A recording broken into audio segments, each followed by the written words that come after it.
over to tonight's speaker. Our speaker is called Gill Blanchard, who is from Search. And today, Gill will be talking to us about churchyards, cemeteries and their records. Thank you all, and over to you, Gill, if you're ready. Yeah, thank you very much. Good evening, and thank you for inviting me. I'm just going to start sharing my screen.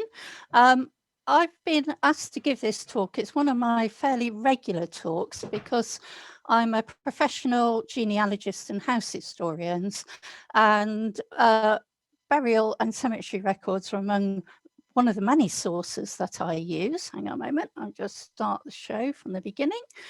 And I have a real passion for burial and cemetery records. So my talk tonight is focused very much on what sort of records are available from the earliest times, coming forward towards the more modern records, which includes civil cemetery records. And it's very much focused towards those people who are interested in doing family history or local history research. And I think one of the things I find as a researcher, historical researcher, is that many people don't consider burials or even death records as an important source, yet they are. And I love visiting cemeteries and graveyards, not just because I might find something that relates to my research, but because they are, as has already been mentioned, wonderful sites in themselves. They're part of our social history. They're part of our local history. And I'm not going to be talking particularly tonight about their ecological value, but obviously that is an important aspect. And one of the things that's important when researchers go to visit such sites is to be aware of taking care and not doing anything that might damage remaining memorials or the wildlife or the plants that grow there. And so without further ado, I shall start my talk. I've done a slide here, which as you're recording the talk, you might not need, but if anyone wants a copy of it, I'll send a copy of this particular frame to Claire afterwards, and people are welcome to. I haven't put the website addresses on here because it would take up too much space, but this is a list of the kind of places in which you can find information about burials and cemeteries and their records, and churchyards and their records. And the first thing to keep in mind is that 99, if not 100% of the records themselves are local, as are, of course, the sites, the churchyards, the burial grounds and the cemeteries. But there's an increasing amount of indexes and transcripts and records, digitized copies of records becoming available online. So hence this list. But the first place to go for finding source material is county record offices. Now, these are all closed at the moment because of lockdown, but as I said, many of them are available online, some of them on free websites, some of them on some of the commercial family history websites. So this is just an overview list. So it includes the commercial websites, Find My Past, Ancestry, and The Genealogist. And I've got a couple of examples coming up, the sorts of information you can find there. Now, those are all pay-to-view websites. You've also got ones such as Find a Grave, Billion Graves, and many of these are contributed to by volunteers. Then you've got the Commonwealth War Graves Commission, which focuses on war graves, as the title indicates. And then there are other websites which will give you links and information about where to find records, such as Cindy's List. Deceased Online is one of the biggest growing online indexes to gravestones and to memorials and to burial records, but it is very much linked now with Ancestry as well. But you can also find lots of material from local history groups, family history societies, many of which have been transcribing or going out and visiting sites and recording surviving monuments. And if you want to find out what societies exist in a particular area, then the Federation of Family History Societies is the place to start. And there's also one for Wales. Then there's a free website called Family Search, which includes indexes, transcripts, and some digitized records, which is completely free. You do have to register to use it. There's also something called Free Reg, which is indexes to parish registers, not just burials, but baptisms and marriages as well, from across the country, compiled by volunteers. And it's added to regularly. It does not cover the whole country, but it is. Sometimes you can find things there that you will never find anywhere else. And again, it doesn't cost you anything to look at it. Another very useful overview website for finding out where to go and what records might survive and what indexes or local groups might exist is something called Januki, which is aimed very much at the family historians, and there are individual county pages. So I live in Norfolk, so if I wanted to look up what was in Norfolk, I'd go to the Norfolk page, which is completely free, and see what information is on there. And then there's all sorts of other groups as well. There's one called Gravestone Photos, which particularly focuses, as the name indicates, on people willing to go out, take photographs of gravestones and memorials and post them online. There's also one's the Imperial War Graves Photographic Project, another one called internment.net. I've already mentioned lots of local history groups, always well worth looking out for. And then there's a voluntary scheme, which is something called the Online Parish Clerk Scheme, which is individuals or sometimes 2 or 3 people together who adopt a place. You don't necessarily have to live there. And they collect information, indexes and transcripts for anything to do with that place, mostly focusing around original records. And that, of course, can include burials. Then there's a rollofhonor.com, which again includes many war memorials and other people that have died in wars or in disasters occasionally. I've mentioned the commercial websites, that includes the genealogist. And then, of course, there's the Society of Genealogists in London, which has its own library and collections from across the country of all kinds of records. I've included the National Archives, although it doesn't particularly have what we would call burial records, but it does, of course, have lots of information guides on. It also has links to various record officers, and it does have some records that could lead you to burial or churchyard or cemetery records, such as some wills. But of course, it is our National Archives, so it should be included on any list to do with research, as should the National Library of Wales. I'm not including Scotland, so I'm not a Scottish expert, but many of the same sort of sources exist and can be found at the National Library of Scotland. And there's also a website called UK BMD, which again can lead you to local death records, in particular, local indexes to death certificates, which then might help people who are trying to identify where someone was buried.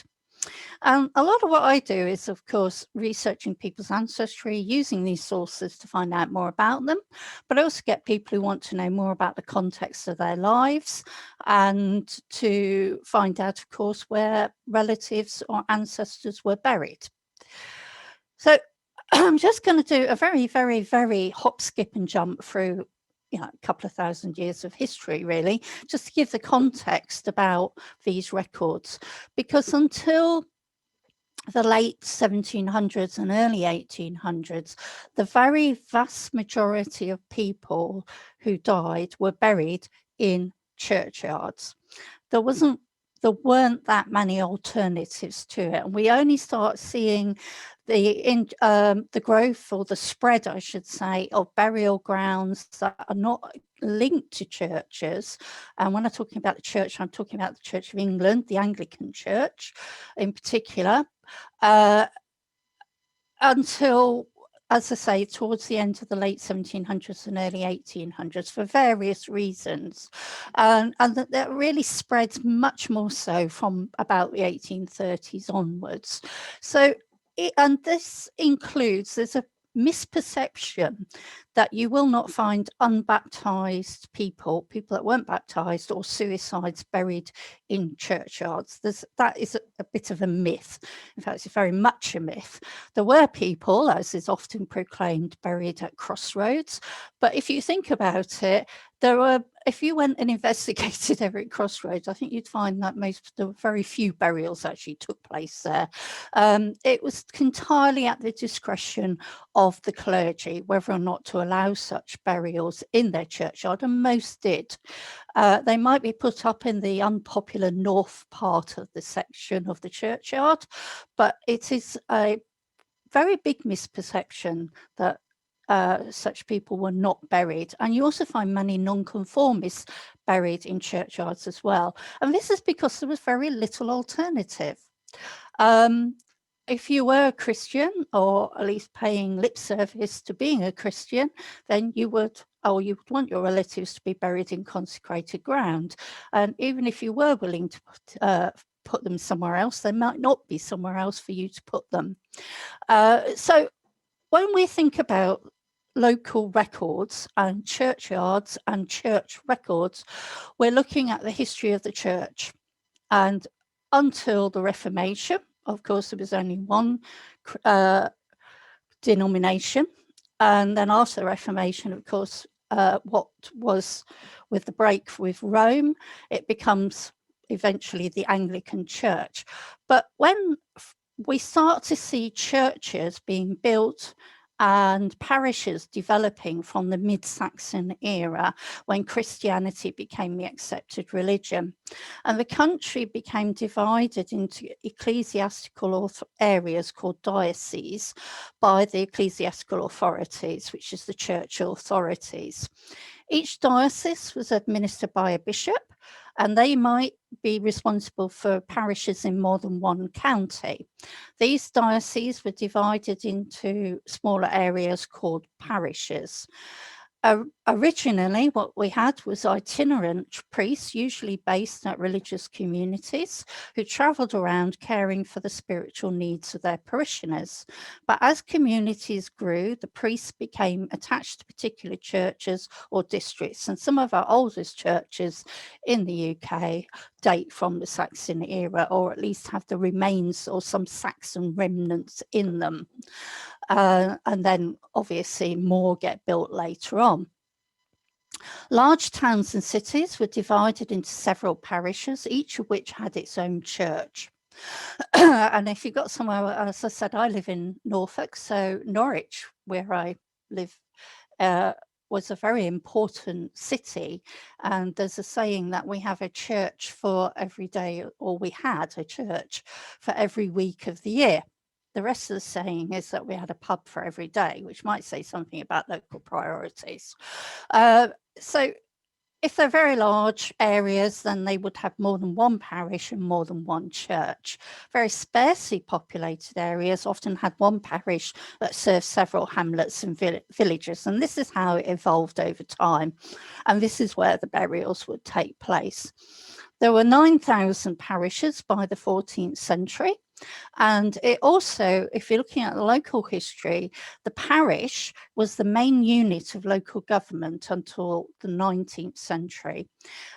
You've got your sheriffs, you've got officials appointed by the Crown, but the day-to-day business of maintaining roads, looking after the poor, raising taxation, all occurred through parish officials. They were responsible for collecting most taxation that was imposed, and responsible for the area the geographic area that their parish covered, whether or not their parishioners were, as time goes on, were Church of England or not, they were still had this legal authority over their local community. After the Reformation, parish churches obviously became Anglican. We do, of course, the history of then the Roman Catholic Church is separate. They obviously lost all authority. There were Roman Catholic communities, and quite a lot of suppression, but they did not have this legal authority anymore. And it became a requirement to keep registers of burials, marriages and baptisms from 1538 under Henry VIII. It was introduced by Thomas Cromwell. So if you've read Hilary Mantel, you'll know who that was. And it was a means of raising, counting the population, and there was quite a lot of suspicion about this introduction of making it compulsory to keep records. Some churches were, probably most parish priests were keeping those records anyway, but it wasn't compulsory. It's very rare to find any that date from before 1538, but they do exist.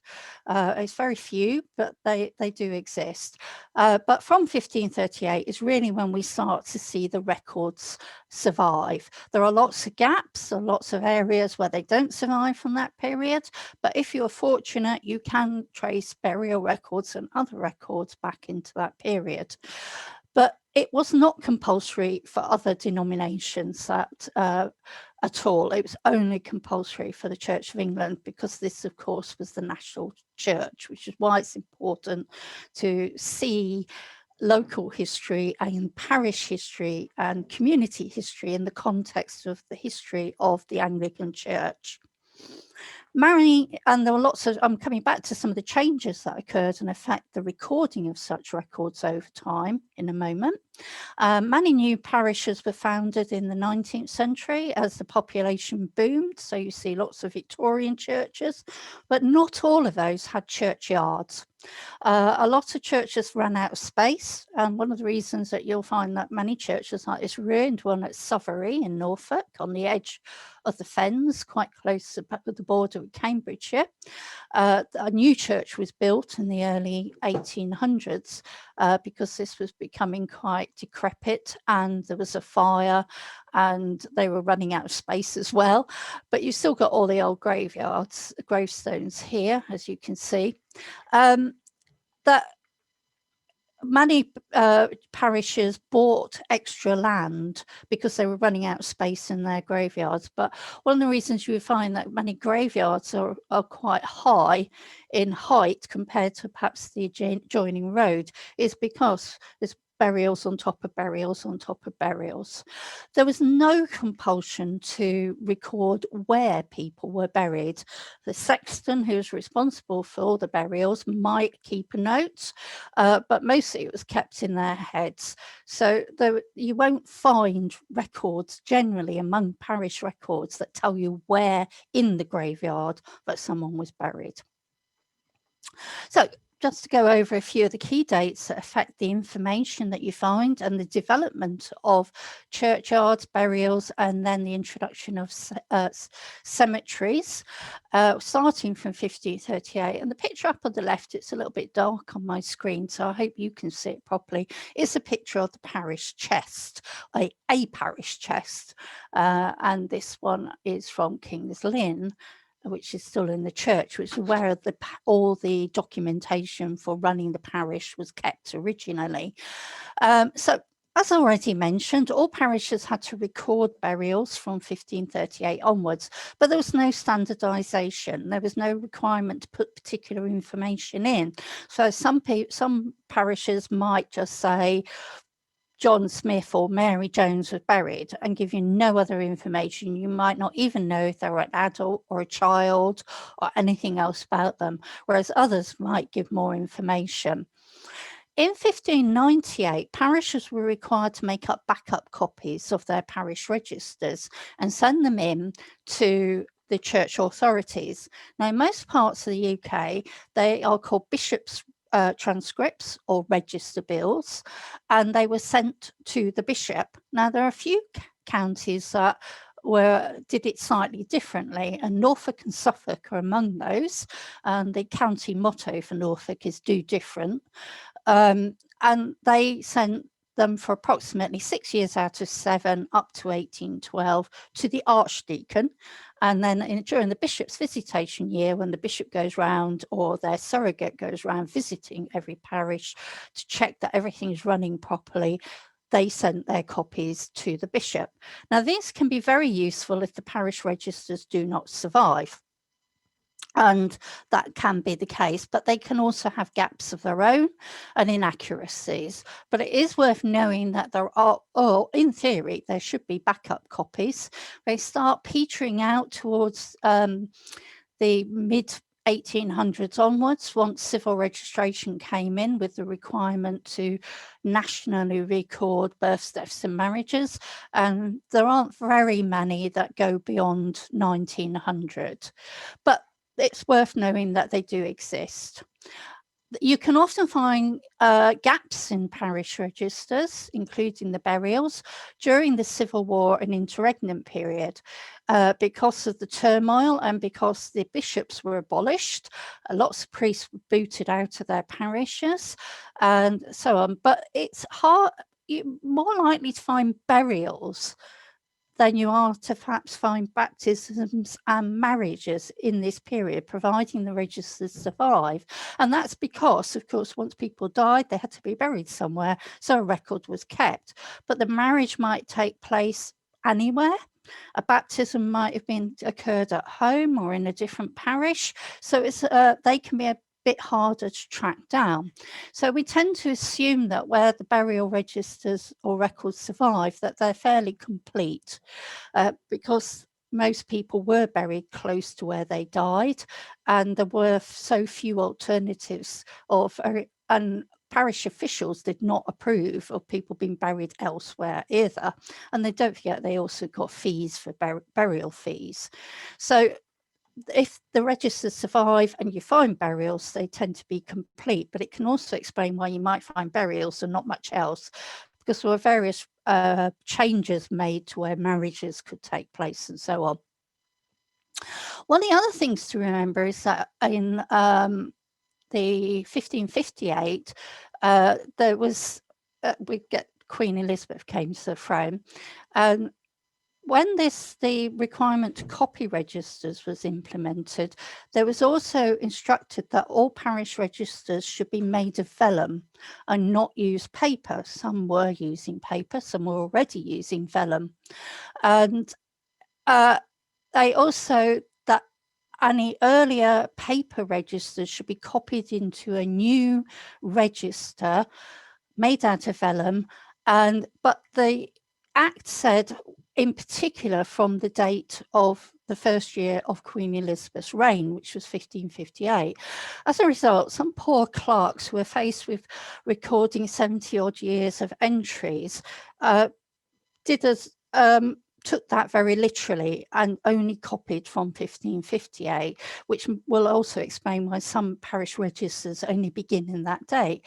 It's also quite likely that they might have omitted some details in order to do it as quickly and easy as possible. And we don't know, if those earlier registers don't exist, how much detail they might have had in them.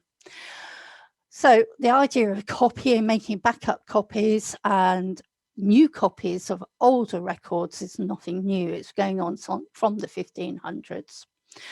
One of the things that particularly affects burials and the burial records, and can give you lots more information about people and their social status, are the two burials in woolen acts of 1667 and 1678. And these were not rescinded as acts of parliament until 1814, although the practice had more or less died out in most areas well before that.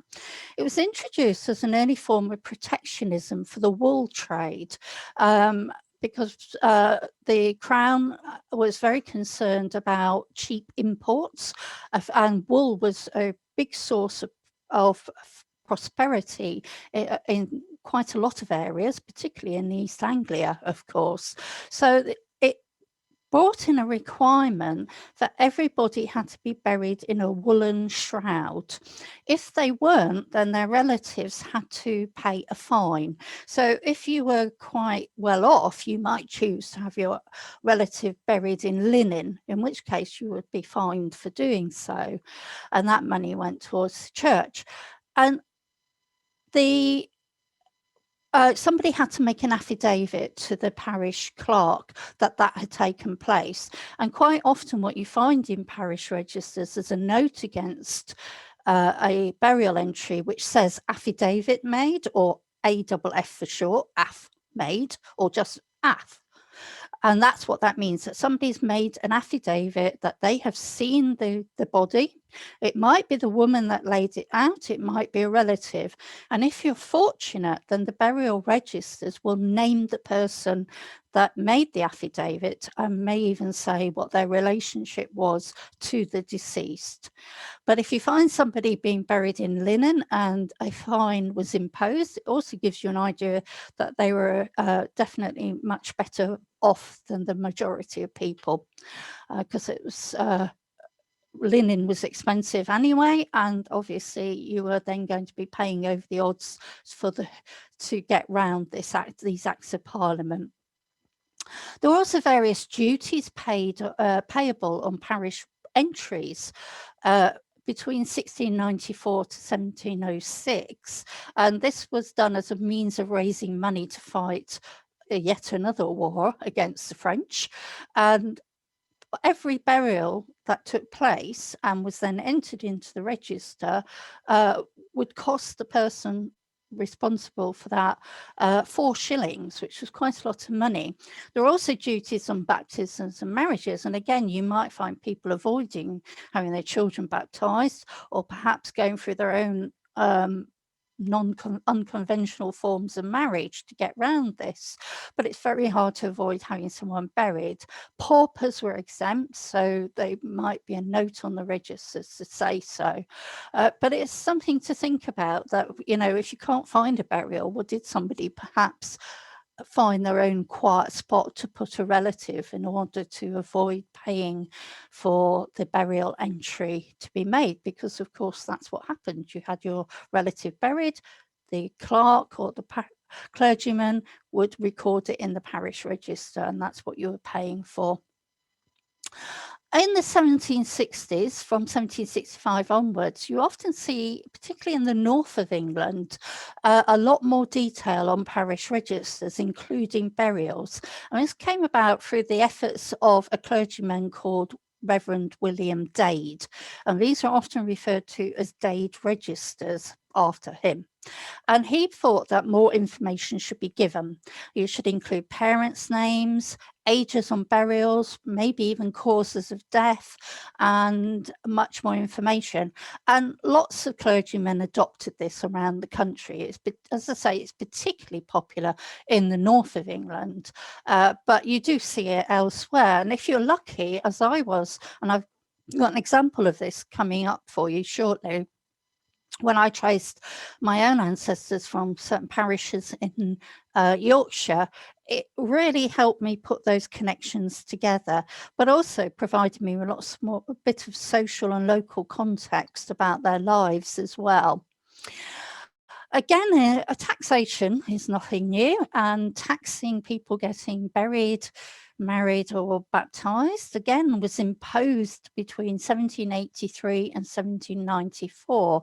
In this case, every entry was subject to a tax of threepence, and again, paupers were exempt. So you often see a note against a register entry that says someone was a pauper. And the thing to bear in mind when you're doing your research is that if you can't find any other evidence for your ancestors or the people you're researching being paupers, is to question whether or not they were using this to get out of paying this tax. And there's quite a lot of evidence that a lot of clergymen colluded with that and noted people as being paupers because they'd rather that they were having their children baptised and getting married in the church and using the churchyard for burials than otherwise. So you have to keep an open mind about how accurate that description of someone being a pauper was during this period. And again, there's no standardisation for entries until we get to 1813, following an act called Rose's Act the year before, which introduced the standardisation of burials onto pre-printed forms.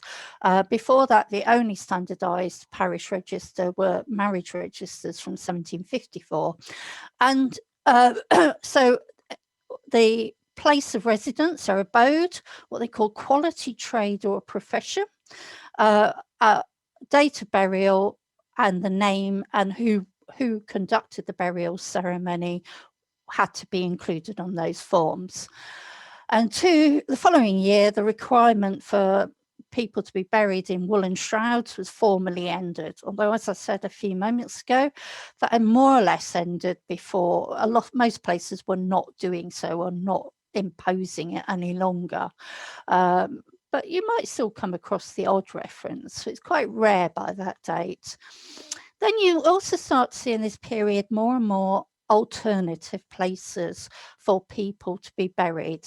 The first non-denominational cemetery was still aimed Christian, but for anyone with it in the Christian denomination, was opened in Norwich in 1819. That's the Rosary Cemetery.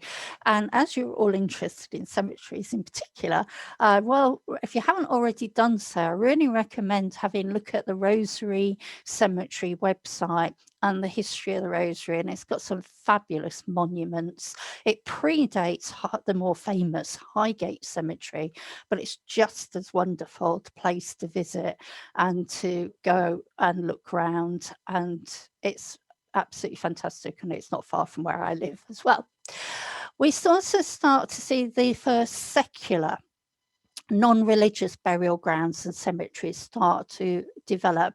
And we see that particularly with the spread of non-conformist denominations. So with the growth of Methodists, with Baptists, Quakers and so on. And some of those have their own burial grounds from, if they could afford to or were allowed to purchase a piece of ground to bury their relatives in, then many of these churches and chapels began to do so.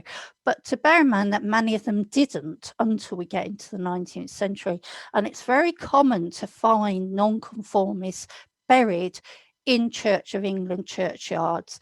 And if you come across a load of entries relating to a name and you only find burials, then it might be an indication they were nonconformists. And one of the other groups, again, I've got an example coming up, which had what we call early their own burial grounds from quite early dates, mostly from the late 1600s, 1700s, are Jewish cemeteries, but they're Jewish burial grounds. There aren't very many of them, but they do exist. And we also, in a related set of, which can lead you to perhaps be worth investigating if you can't find where someone buried, was the 1832 Anatomy Act, which authorised the use of paupers' bodies for dissection, and this carried on for quite a significant number of years. And it allowed workhouses, it also allowed asylums to send paupers' burials that were not bodies that were not claimed to teaching hospitals for dissection, for medical research. Families and so on weren't necessarily informed. So if you are looking for a burial of someone and you believe that they were a pauper, you know that they died in a workhouse, for example, and I say to a certain extent it also applied to asylums as well, then it can be worth having a look at the detail of the entries, because sometimes they'll say buried by friends. Now that might mean friends, but it was also a coded phrase for meaning that they were sent away. And if you can't find a burial locally, that may be the reason. And some of those teaching hospitals were quite some distance away. And I found records among some workhouse records where they've had receipts from, say, the Norwich Workhouse has had receipts from Cambridge University, from a hospital in Cambridgeshire, thanking them for the bodies. We then get the start of civil registration of deaths on the 1st of July 1837, which is the national system for recording births, marriages and deaths. Now, before that date, the only records you've got of somebody dying are burials or their gravestone, or maybe an obituary or a death notice in a newspaper. And there was no national system until the 1st of July 1837. But as you'll see further down my list of dates, it was not compulsory to register deaths until 1875. You only had to do so if you were asked to do so by the registrar.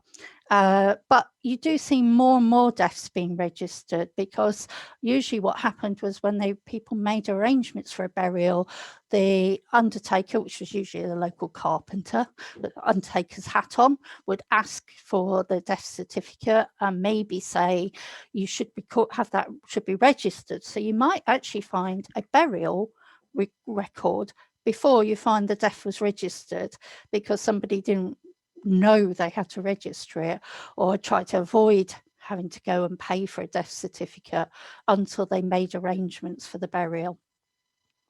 And then we see the big act that sees the vast spread of local authority cemeteries from 1853. We've already got towns and cities starting to open up their own cemeteries and burial grounds, partly because of churchyards running out of space, sometimes because of health issues or health epidemics such as cholera, where they felt a need to have somewhere to deal with the sheer numbers of extra burials that are required.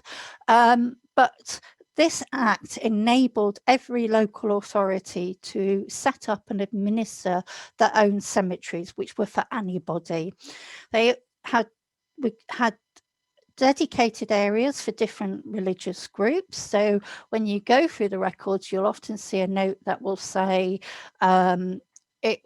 whether or not it was consecrated or unconsecrated ground. And sometimes people find that quite disturbing when they find an ancestor was buried in unconsecrated ground. It doesn't necessarily mean they weren't church going. It just means that perhaps no one may specifically ask for them to be in consecrated ground. And they usually have separate sections for Jewish and Muslim community as well. And one of the other interesting things is, although there were nonconformist burial grounds and cemeteries beginning to spread around the country, is that if you had someone who is a Baptist or Methodist and was buried in the Church of England churchyard, because there was nowhere else to put them, then until 1880, that service was conducted by the Anglican clergymen. From 1880, a nonconformist minister could conduct those burial services at an Anglican church. And it will usually say, and it will say in the register if they were a nonconformist minister and what denomination they were. Now, the first crematorium was founded in England in 1878, but it was not legal to cremate people for another couple of years until 1884, and the first cremation in England took place of people in 1885. The first test cremation was of a horse, so it was so there were some tests done beforehand, and the first person to be cremated was in 1885. So I'm just going to take a sip of a drink. So I'm going to go back in time, take a closer look at some of the records that you can use to trace burials, and focusing first of all on churchyards, nonconformists, and then I'm going to come back forward to look at cemetery records separately, so that you can see the types of records that you can expect to find. As I mentioned, a lot of my examples come from near where I live in Norfolk, as you can see on this page. So the first printed forms were introduced and began being used in 1813, and they haven't changed very much since that date. What you've got: name, abode, when buried, age, by whom the ceremony was performed. The more modern ones tend to give more proper addresses, and they will usually include marital status, and they might give other information, but they don't have to. And most of these records, up until at least the mid-1800s and quite often into the 1900s, are deposited in county record offices. There are a small percentage of parishes that still hold their older records. Quite often it's the very tiny ones, and they're still using these old registers that date from 1813 because they have so few burials. Or it may be because they really just want to retain them. If that is the case, then the county record office will have a note that they are still in the parish, because they have a legal responsibility to make sure the records are looked after properly. So they have to know where they are, what years survive, and how they're being kept. So this one on the left, and you say you have to cross-reference with other information to work out what's going on. You cannot assume that somebody was single, say a woman was single or a man was single, simply because it doesn't tell you otherwise. And you get very different information included. So if we look at this one from Old Catton in 1842, apart from one entry, number 420, this one here, the marital status of women is not included. Now, it usually is on other records, because it was women's status was usually presented in relation to the men in their lives. But in this case, you cannot make it, but you can't assume that all those other women were single just because one woman was noted as a widow or that they were married. But the question then you have to ask yourself is, why did they go to the effort of recording that one woman's marital status? Is it because she was more a wealthy resident or well known to the clergy? We don't know, but you should always be asking yourself questions when you get exceptions such as this. And here below, one's from Kent, just to have a little variation in geography. And again, you've got different types of information. You've just got the names, but you've got where they lived. In most cases, it's that particular parish. If you look down towards the bottom, you've got two that say one that says Hollingbourne Union, meaning the local union workhouse. And many workhouses had their own burial grounds, but not all. And even if they did, they quite often, their residents were still buried in the local cemetery. Sometimes they were sent back to their parish of settlement where they originated from to be buried there. So again, you might want to consider expanding where you look, particularly if you know that somebody died in an institution. If their burial records survive, and not all do, and you cannot find an entry for that person, then you need to be looking at the nearest cemetery, or you need to be looking at the churchyard of the parish where they were living when they went into the workhouse, or where they were considered to belong to. So again, you don't get very much information. This one is actually from 1880s, and we're still not getting very much information. So it's very much up to the incumbent what detail was put in. Going back before 1813, as I said, there was no standardization, but ironically, you sometimes get more information on these earlier registers. So go to the one on the left of my screen. This is from Ashwellthorpe in Norfolk, and this is might be called a Dade type register, after William Dade, who introduced the idea of including more information about people. And this tells us that, for example, these two entries, it's quite a poor copy with lots of ink bleed through. So I've just transcribed these two entries. Edward Richmond, a pauper, aged 29, and Andrew Buck, a married man, aged 83. So fantastic, isn't it? Because if they hadn't told us that, you wouldn't know where to start, or could have quite a long search to look for information about those people. And it just gives us some little details about their lives. This one from the right is from Huntingdonshire. Before 1813, you don't necessarily get separate registers for burials. You might get one register for baptisms and burials with the entries starting at either end. That's quite common, particularly from the 1754 onwards, when marriages were separated out. But you also can find them all jumbled together. And in this case, this is from before 1754, but it can carry on afterwards. So we've got baptisms, marriages, and burials all on the same page. If you're lucky, they might draw a line and put separate sections on the page. If you're not, you've literally got to go through all the entries and read them carefully to see what's going on.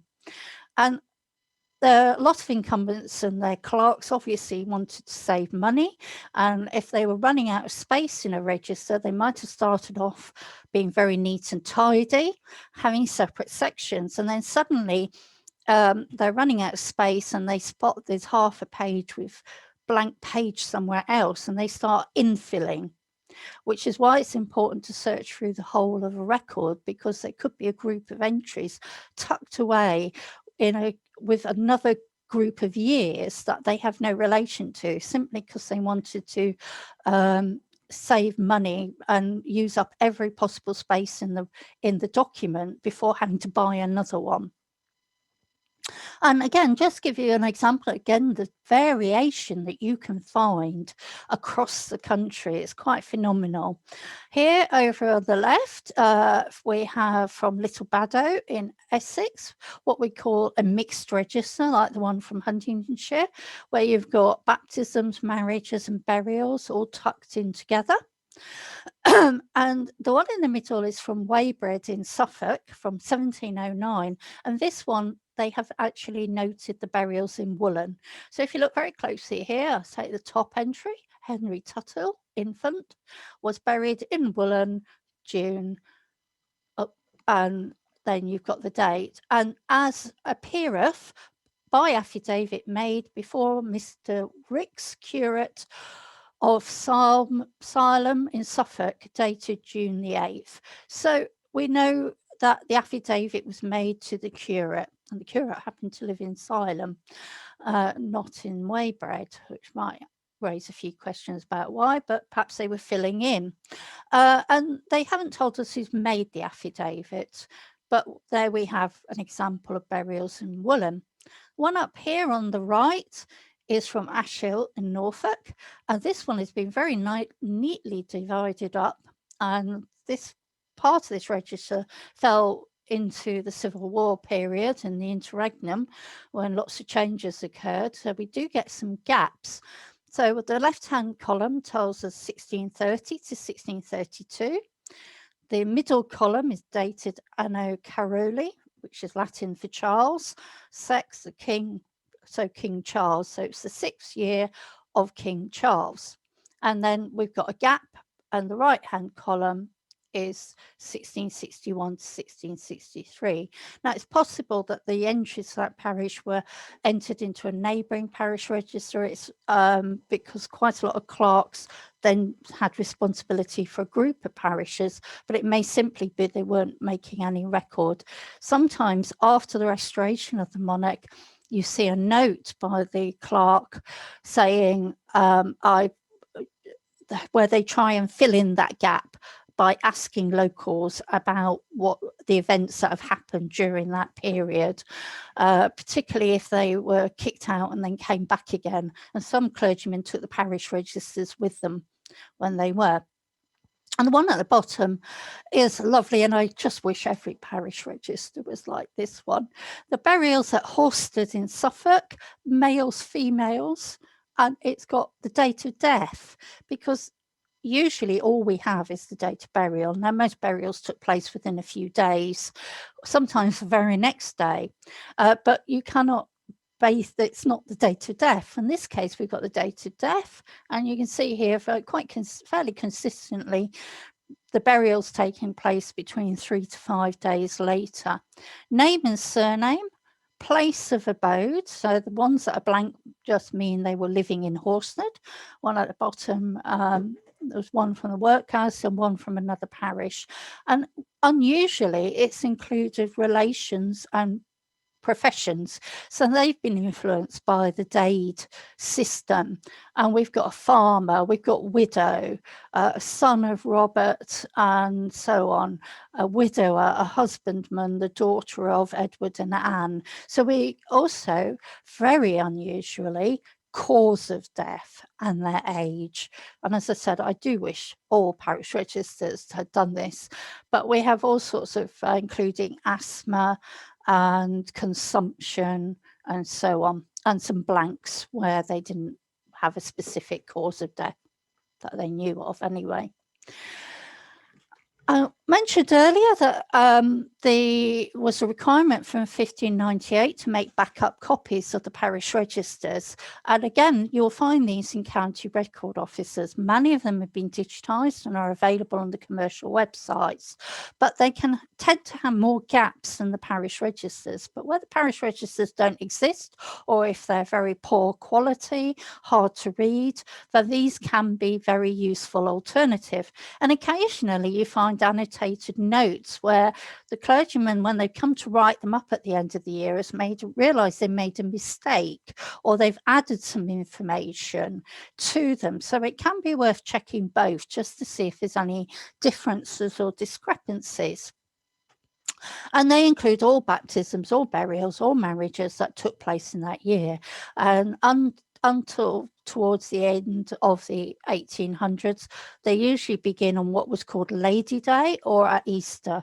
Lady Day was 25th of March, which until 1752 was when the new year began. So that's why they tend to go, most of them go from March to March or from Easter to Easter.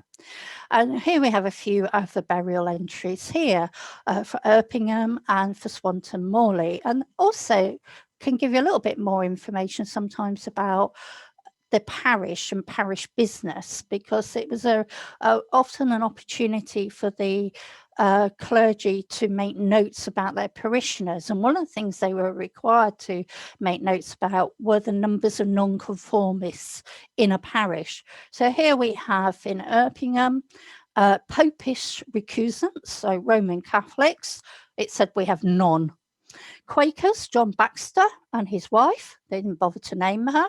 That's not that unusual either. It's very common just to see a woman named as wife or widow without her name at all. And then independent, Thomas Baxter, a single man. So you might find other little bits of information.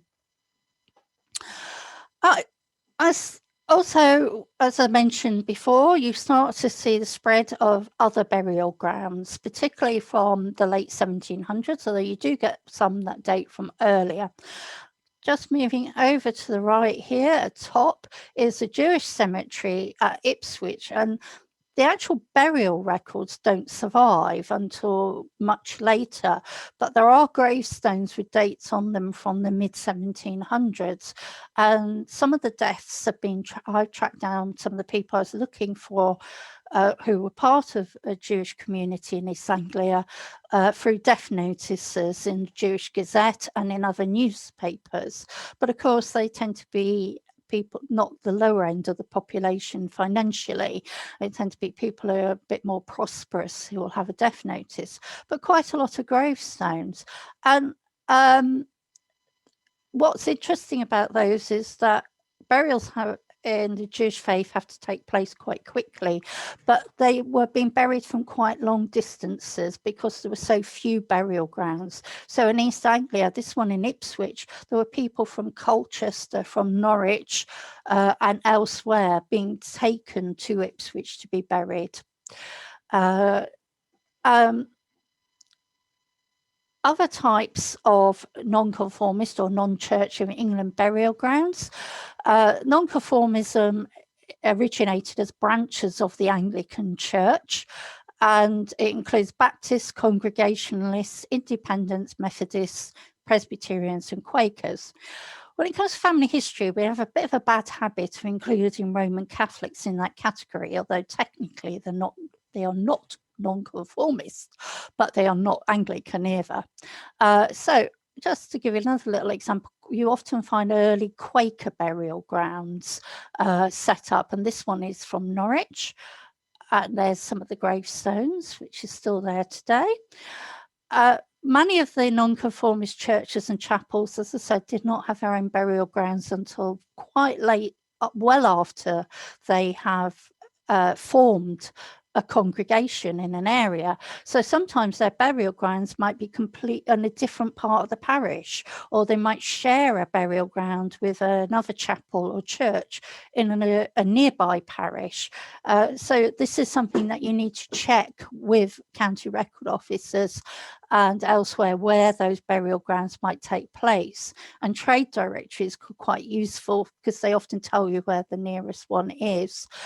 This is one from Suffolk, which is a postcard of Aldringham, Associated Baptist Church. And as you can see, lots of gravestones in next to it.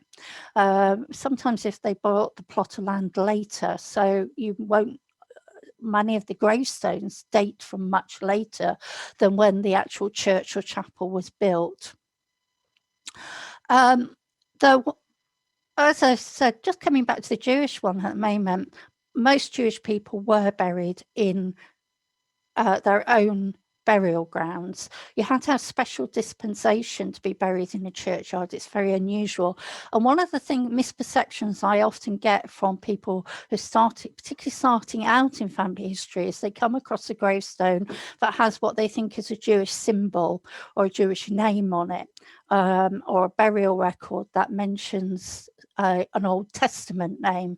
And it does not mean that person was Jewish. It's extremely unusual to find Jewish people buried in a Christian churchyard, which is why some of the earliest ones do date from the 1700s. And so coming forward in time to cemeteries, which is much more particularly relevant for your group, we start to see churchyards and burial grounds closing or filling up in the Church of England churchyards. Were becoming very full by the early 1800s. And with the growth of population and industrialization, it becomes a bigger and bigger problem. And one of the problems was for health reasons. That a lot of them were quite near the parish well, and there was lots of incidents of contaminated water and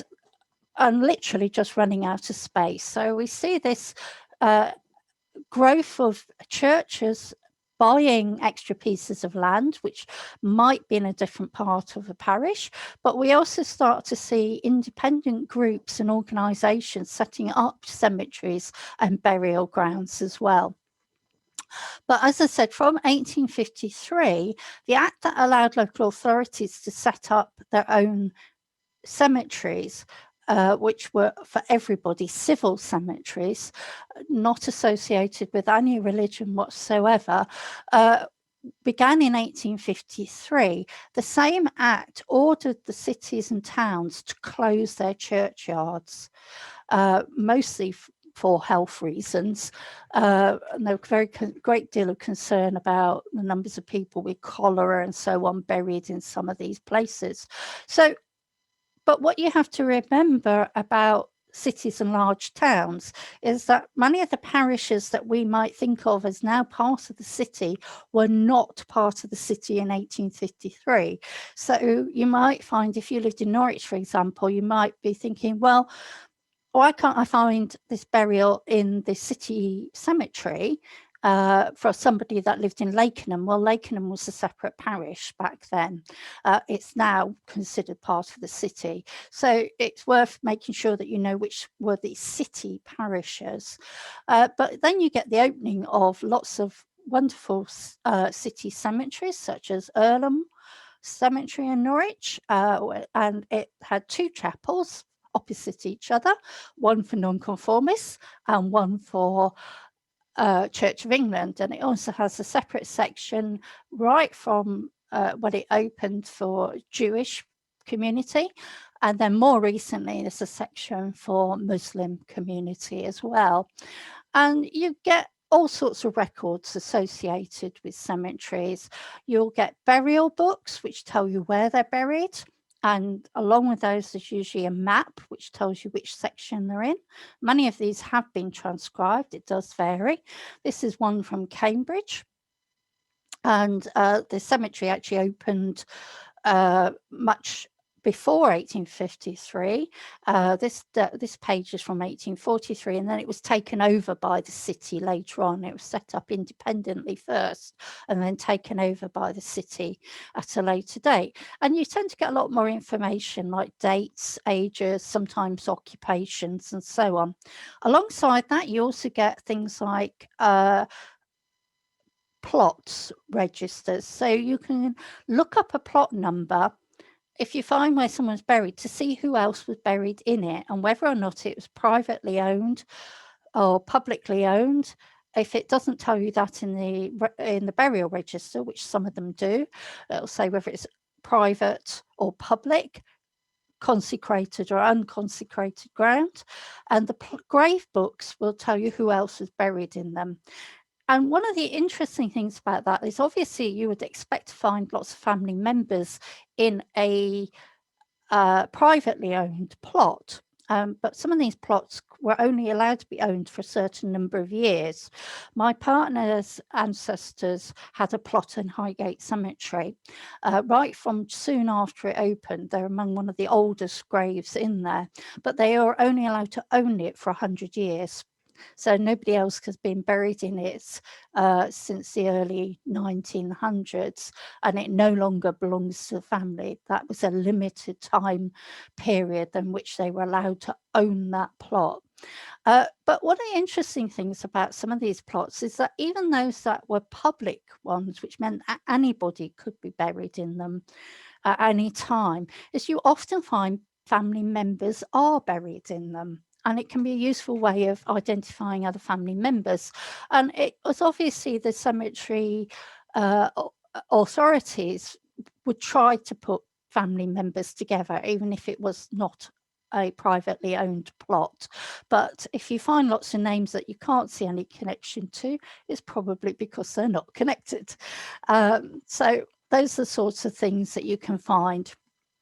Jill, sorry, I'm just going to come in just very briefly. Yeah. We're on 20 to 8 now, so we just might have to be aware of time if that's right. okay. I'm not going to be much longer, Cool. about another 10 Okay. minutes, if Thank that's you. okay.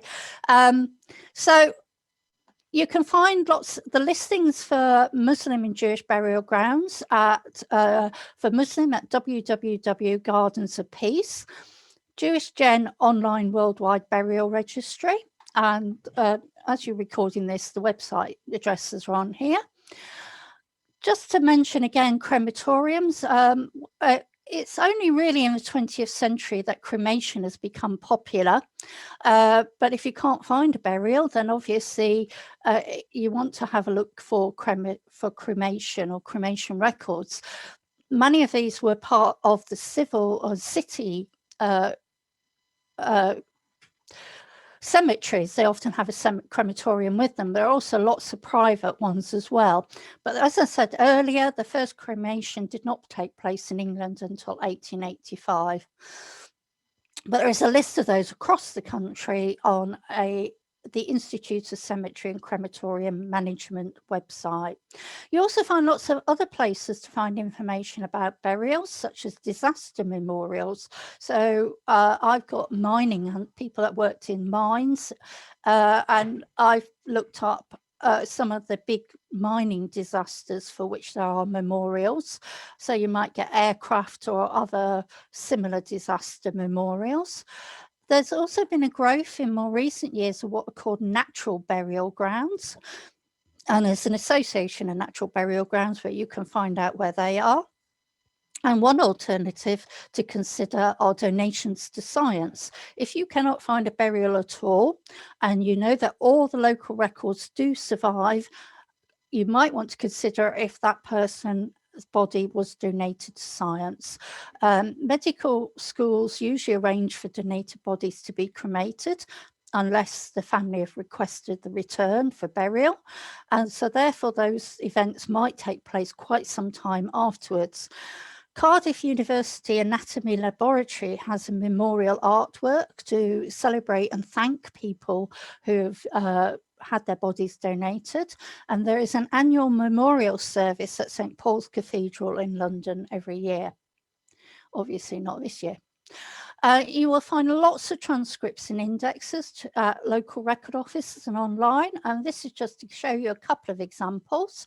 Many of these are produced by local family history societies, such as this one from Cambridgeshire.